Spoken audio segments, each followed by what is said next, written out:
దేవుడి నామానికి స్తోత్రములు. ఈ ఉదయకాల సమయంలో మీ అందరికీ కూడా నా హృదయపూర్వకమైనటువంటి వందనాలు తెలియజేస్తున్నానండి. ఈ దినము దేవుడు మీతో మాట్లాడుతున్నటువంటి మాట, అపాయం వచ్చినప్పుడు, కష్టం వచ్చినప్పుడు, ఇబ్బందిలో ఉన్నప్పుడు నువ్వు మనుషులని ఆశ్రయిస్తూ ఉన్నావా? ఈరోజు దేవుడు అంటున్నాడు, మనుషులని ఆశ్రయించుట కంటే యెహోవాని ఆశ్రయించుట మేలు అని చెప్పి. అవును దేవుని బిడ్డలారా, యెహోవాని ఆశ్రయించడం వలనే నీకు మేలు కలుగుతుంది. మా జీవితంలో ఎన్నో శ్రమలు, నిందలు, అవమానాలు వచ్చి ఉన్నాయి. మనుషులను మేము ఆశ్రయించినప్పుడు ఏ మేలు కూడా మాకు జరగలేదు. ఎప్పుడైతే మేము యెహోవాని ఆశ్రయించి మందిరములో ఉపవాసముతో కన్నీటితో మేము ప్రార్థన చేసి ఉన్నామో, దేవుడు మేము అడిగిన దానికంటే, ఊహించిన దానికంటే అత్యధికమైనటువంటి మేలును మాకు చేసి ఉన్నాడు. మాకు చేసిన మేలు దేవుడు మీకు చేయడా? ఖచ్చితంగా చేస్తాడు. దేవుణ్ణి మీరు నమ్మండి, విశ్వసించండి, ఆయనను మాత్రమే మీరు ఆశ్రయించండి. అడిగిన దానికంటే, ఊహించిన దానికంటే అత్యధికమైనటువంటి మేలు నీవు ఖచ్చితంగా పొందుకుంటావు. ఈ దినము దేవుడు మీతో మాట్లాడుతున్నటువంటి ఒక మాటను చూసినట్లయితే 118వ కీర్తన 8వ వచనములో, మనుషులను నమ్ముకొనుట కంటే యెహోవాని ఆశ్రయించుట మేలు అని ఉంది. దేవుని బిడ్డలారా, ఈరోజు నువ్వు మనుషులను నమ్ముకుంటున్నావేమో, నీకు మేలు కలగదు, మేలు జరగదు. నువ్వు దేవుణ్ణి ఆశ్రయించు, ఖచ్చితంగా నీకు మేలు జరుగుతుంది. అన్న దేవుణ్ణి ఆశ్రయించింది, మేలు పొందుకుంది. అబ్రహాము దేవుణ్ణి ఆశ్రయించినాడు, మేలు పొందుకొని ఉన్నాడు.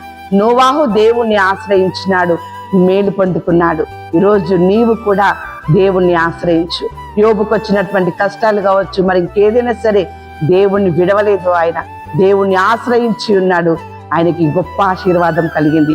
ఈరోజు నీవు కూడా దేవుణ్ణి ఆశ్రయించు, ఖచ్చితంగా దేవుడు నీకు మేలుడు చేస్తాడు. 9వ కీర్తన 10వ వచనముల వాక్యం ఈ రీతిగా ఉంది, యెహోవా నిన్ను ఆశ్రయించు వారిని నీవు విడిచిపెట్టువాడవు కావు, కావున నీ నామం ఎరిగిన వారు నిన్ను నమ్ముకొందురు. ఎవరైతే దేవుణ్ణి ఆశ్రయిస్తారో దేవుడు విడిచిపెట్టే దేవుడు కాదు. దేవుని బిడ్డలారా, కావున నీ నామం ఎరిగిన వారు నిన్ను నమ్ముకుందురు.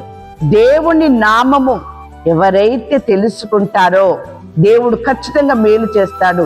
దేవుణ్ణి ఆశ్రయిస్తే ఖచ్చితంగా మేలు జరుగుతుంది అని ఎవరైతే దేవుణ్ణి ఆశ్రయిస్తారో, ఎవరైతే దేవుని నమ్ముకుంటారో, నమ్ముట వలన సమస్తము సాధ్యమని ఎవరైతే ఎరుగుతారో వారికి దేవుడు ఖచ్చితంగా వారిని విడిచిపెట్టే దేవుడు కాదు. ఖచ్చితంగా వారి జీవితంలో మేలు చేస్తాడు. వాక్యం సెలవిస్తా ఉంది కదా ఇక్కడ 2వ కీర్తన 12వ వచనములో, ఆయనను ఆశ్రయించు వారందరూ ధన్యులు. ఆయనను ఆశ్రయించు నరుడు ధన్యుడు. అక్కడ స్త్రీయే కావచ్చు, పురుషుడే కావచ్చు, ధన్యుడు అని చెప్పేసి అని ఉంది. దేవుని బిడ్డలారా, ఎవరైతే అందరూ కుటుంబ సమేతంగా దేవుణ్ణి ఎవరైతే ఆశ్రయిస్తున్నారో వారు కూడా ధన్యులట. ఎందుకంటే దేవుడు వారిని విడిచిపెట్టే దేవుడు కాదు. ఖచ్చితముగా మాట ఇచ్చిన దేవుడు నెరవేర్చుటకు సమర్థుడు. ఆయన మాట తప్పుటకు నేను నరుడని కాను అని చెప్పని మాట్లాడుతా ఉన్నాడు. అయితే ఈ దినమున నీవు దేవుణ్ణి ఆశ్రయించు, ఖచ్చితంగా నీకు సహాయము దొరుకుతుంది. ఖచ్చితంగా నువ్వు అడిగిన దానికి దేవుడు జవాబిస్తాడు. ఖచ్చితంగా దేవుడు నీకు మేలును కలగజేస్తాడు. వాక్యం సెలవిస్తా విలాప వాక్యములు 3వ అధ్యాయము 25వ వచనములో, తన్ను ఆశ్రయించు వారి ఎడల యెహోవా దయాళుడు, తన్ను వెదుకు వారి ఎడల ఆయన దయ చూపువాడు. అవును దేవుని బిడ్డలారా, ఎవరైతే దేవుణ్ణి ఆశ్రయిస్తారో, ఎవరైతే దేవుని వెతుకుతారో ఆయన వారి పైన దయ చూపుతాడట. ఎంత అద్భుతం అండి!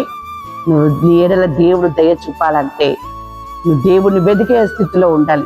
ఏ మనుషుని వెతికినా కూడా నీకు మేలు కలగదు. కానీ నువ్వు దేవుని వెతుకు, ఖచ్చితంగా దేవుడు నీకు మేలును చేస్తాడు. వాక్యం సెలవిస్తాడు ద్వితీయోపదేశకాండము 2వ అధ్యాయము 7వ వచనంలో, యెహోవా నీకు తోడై ఉన్నాడు, నీకేమీయూ తక్కువ కాదు.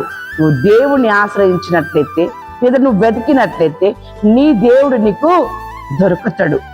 దొరికినప్పుడే పట్టుకో గట్టిగా, అప్పుడు నీకు ఏది కూడా తక్కువ కాదు. ఈ ఉదయకాల సమయంలో దేవుడు నీతో మాట్లాడుతున్నటువంటి మాట 31వ కీర్తన 19వ వచనము, నరుల ఎదుట నిన్ను ఆశ్రయించు వారి నిమిత్తము నీవు సిద్ధపరిచిన మేలు ఎంతో గొప్పది. నరుల ఎదుట నువ్వు దేవుణ్ణి ఆశ్రయించు, నరులను ఆశ్రయించకుండా దేవుడు నీ కొరకు సిద్ధపరిచినటువంటి మేలు ఎంతో గొప్పదిగా ఉంటుంది. అటువంటి గొప్ప మేలును దేవుడు మీకు, మీ కుటుంబానికి నిండారుగా అనుగ్రహించును గాక. ఆమేన్.